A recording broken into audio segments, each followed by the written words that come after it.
What's up everybody, it's your boy Doody, back again with another video, and this time we're taking a look at DSP's impromptu cope therapy session from last night after he wage quit Call of Duty. After only making $11, our boy Phil got so upset that the support and the liquidity wasn't there, that he just quit. He just said, I'm done, I'm out, it's a terrible game. Yeah, whatever Phil. Anyway, he spent the rest of the hour, I guess, still being so salty that his playthrough did not work out for him. That he spent that hour essentially trying to retcon his history as a content creator and try to pinpoint where it all went wrong and to place blame. And of course, we all know that he decided to place the blame on the trolls, and this is how you don't play gameplay. Let's watch the video. Yeah. You know, and then how they can all turn against you. You know what I'm saying? How the internet did. It turned against me. For sure it did. 1,000,000%. This is how you don't play is the origin of that hatred. Before this is how you don't play, the internet kind of razzed me and did dumb things. Every once in a while you would get like a crazy person who was like, oh, DSP cult leader, right? But it wasn't until this is how you don't play that it became, we're laughing with Phil, to we're laughing at Phil at his expense. We don't care if it hurts him, his business, or anything personally, as long as we get to make fun of him. That's when everything changed, you know? And that was 12 years, or 11 years ago. So for 11 years, things have just gotten worse and worse and worse, to now, the stuff is just insane. It's the hate mob. And logical people see it from the outside and say, what is going on? This is so stupid. They don't even understand it. Yes, the this is how you don't play gameplays were funny, and yes, people watched them and laughed, and yeah, some people made fun of you or whatever the case is, but that's not what destroyed your channel, Phil. What destroyed your channel was your obstinance to change. What destroyed your channel was your refusal to take account for anything. What destroyed your channel was actually your reaction to the "This is how you don't play" series. You threatened lawsuits. You essentially claimed that the person was illegally using your content, and so on and so on. So it was your reaction to "This is how you don't play" that actually, I think, really that started the downward trend of your channel, because people looked at you and said, oh, you're thin skinned, you're abrasive, and you can't take a joke. That it was your reaction, Phil, not the actual content itself. Dark and Terry says, do you regret staying in your lane all these years and not really branching out more with interviews or co-op or collabs? I'm sure you'd have a lot more in common with some people. You know, I mean, that was always the intention. The problem was, again, This is how you don't play kind of ruined everything. I mean, things were going good until late 2012. They were. And then once public opinion started turning against me, all of a sudden my friends start to get harassment for being in my content and shit. And, you know, I move across the country, right? And once I move across the country, now it's like another negative. Oh, how dare Phil get a house and everything. You know, it's pretty crazy. If I had become reliant on things that were branching out, I probably would have been less successful, I feel. Because over time, those things would have dried up. And what if I was only known as the co-op guy? And now all of a sudden, no one wants to co-op with me anymore, right? I think maybe staying isolated may have actually been my saving grace over all these years, right?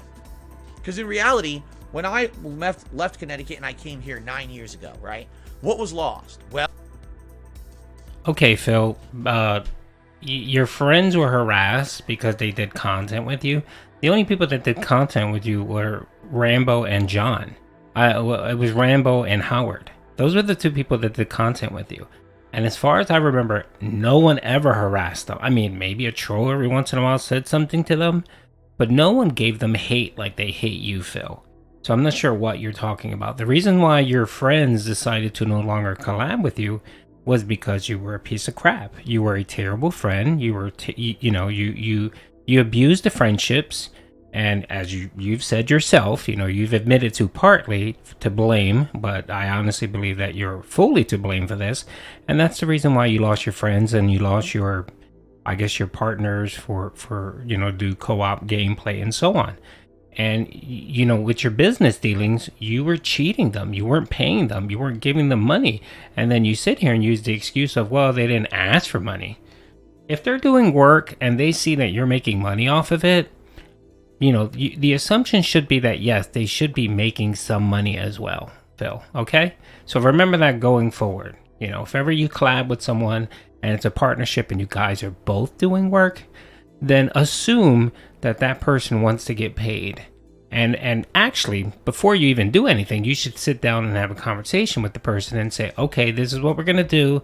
And if we make money, this is how we're going to split it. You get 30%, I get 70, whatever the split is, you know, and you talk about it and you come to an agreement. That's when, you know, when money gets involved, you know, you don't have those problems. You don't have those issues with fighting about money, not getting, because you've agreed to a set payment. Okay, Phil? So make sure to use that in your life going forward. Maybe you'll avoid these problems again. Well, no more Smart Guys Pro Wrestling Commentary and no more once a week collaborations with John Rambo.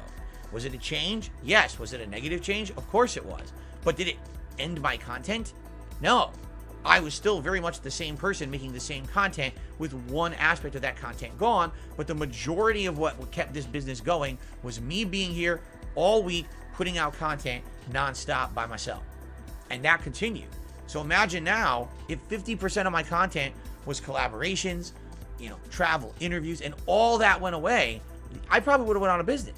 So maybe it made sense to do things the way that I did, you know? And it was just luck. It wasn't like I was thinking ahead. It was just blind luck. You know what I'm saying?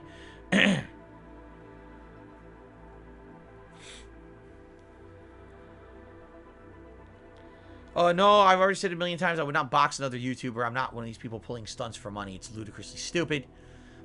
Sis Alchemist says, you worried about rising crime rates in the Seattle area?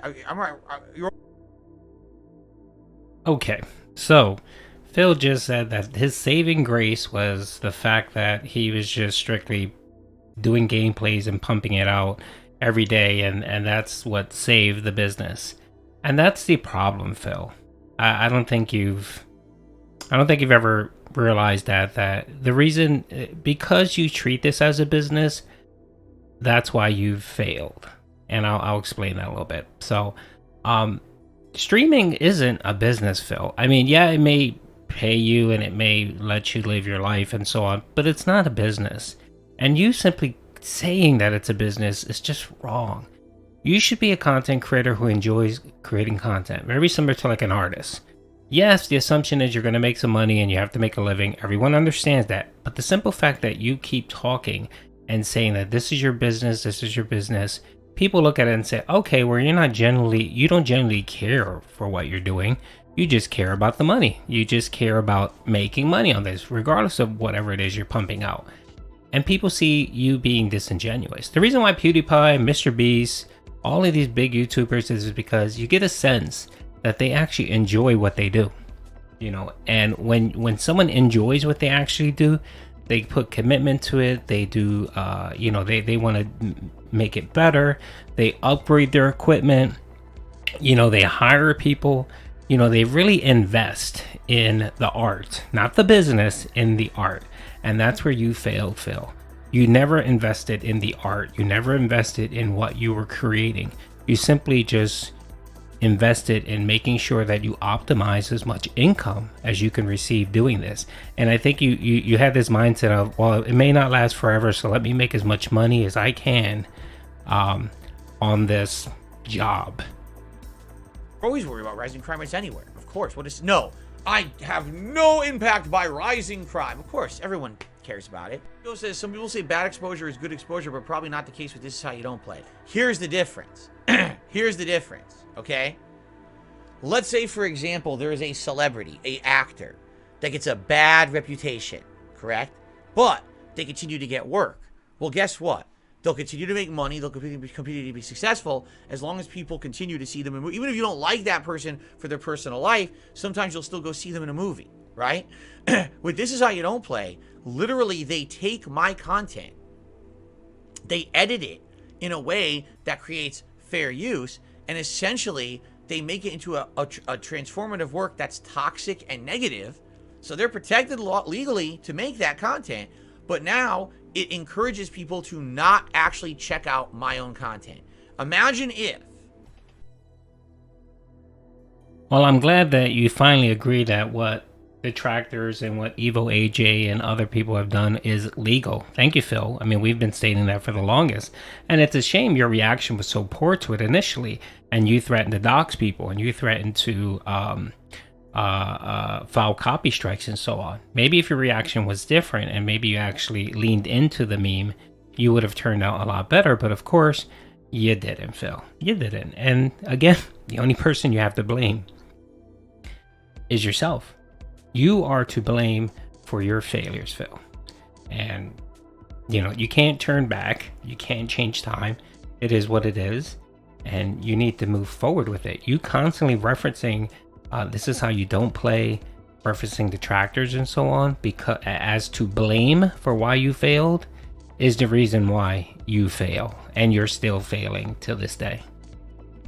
You know, I don't know. Well, let's talk about Robert Downey Jr. He used to be someone with the worst reputation, absolutely worst reputation, right? He was known as the guy who was a druggie. He was horrible, getting into crimes and things, all kinds of messed up stuff, correct? But then he kind of had a resurgence of his career. But imagine if when he was trying to resurge his career, all his movies were all over the internet, pirated, just to make fun of him for free. Now that didn't happen. Why? Because you can't do that with movies. In movies, you get sued to shit. You get shut down with copyright claims, right? But because I'm a YouTuber, my stuff's not really protected, and therefore, everyone was able to rip my content for free. And essentially, what happened was all the people who used to like me turned into a hate mob because it was more fun to become toxic and hate on me, which was possible to do on YouTube because there was no protections against it, than to like me. And it became this group, almost cultish mentality of people. It's fun to hate on Phil because he is very susceptible to it. It hurts him concretely. We can see the actual net results of the things we're doing.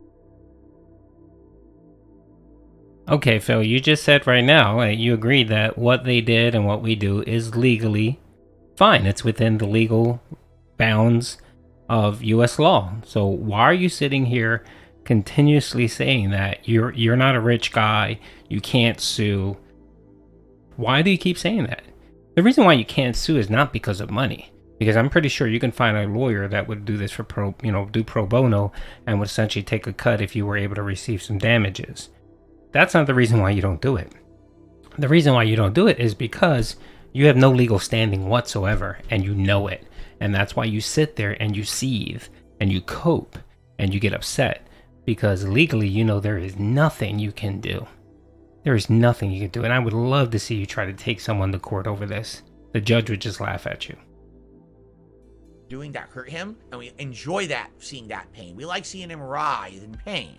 And so they would keep twisting the knife as much as they could. And it destroyed my business because I had no protection against it. You know, again, there's a difference. When you get to a certain height level of popularity, you're immune to that kind of stuff. I was never immune to that kind of stuff. I always was susceptible to it. You know, I was in that earlier group of popular gaming YouTubers. I never reached that height of immunity. So once they started stealing my content and editing it into nasty, toxic stuff, people would watch that instead of the raw stuff. So now my views are going down for the actual unedited content that's fair, and the unfair, slanderous shit just went exponentially up.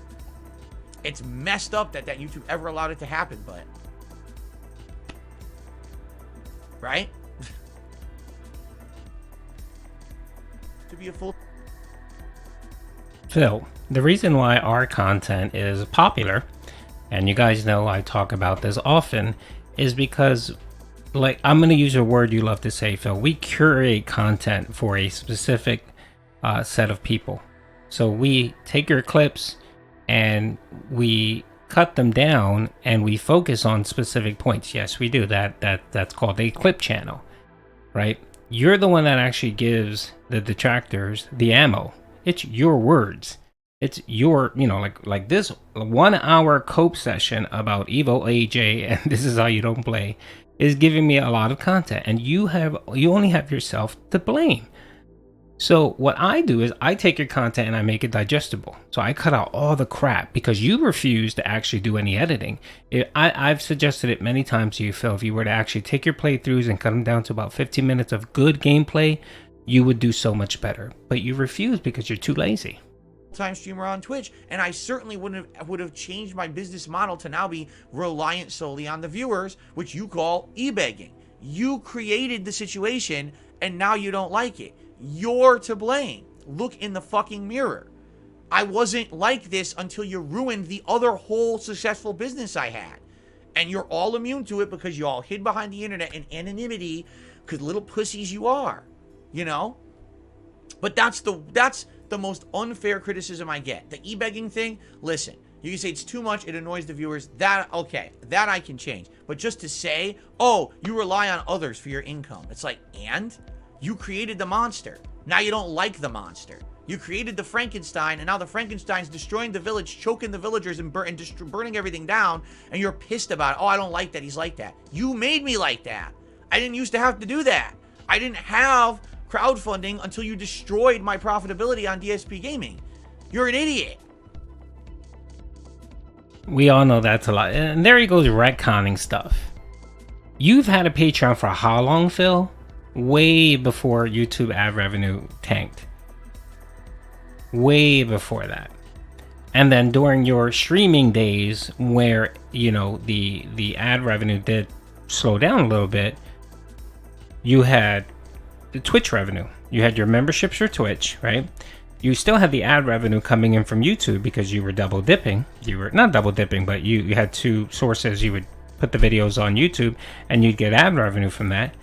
And what else did you ask for? You asked for bits. You asked for tips. You asked for, you know, whatever the equivalent of super chats is and on Twitter. I'm guessing it would be bits or whatever. You've been begging for years, Phil. I don't know what you're talking about. You have been begging for years. Even before ad revenue was slow, you would beg your audience to actually watch your videos. To not watch your videos. You didn't care. You're like, don't watch the videos, just watch the ads. Phil, those are words that came out of your mouth. So to sit here and say that the begging started after the trolls and the this is how you don't play destroyed your business is false. It's false. It's a lie. It's false. We didn't turn you into the beggar that you are. You know what turned you into the beggar that you are? Your vices, your addictions, your WWE Champions addiction, your gin addiction, your DoorDash addiction. Those are the things that turned you into the beggar you are. You know why? Because you decided, you do not know how to manage your money. You wasted $500,000 in just junk. You have nothing to show for it.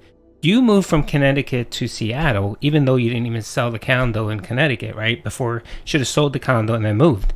You're the one that made all of those decisions.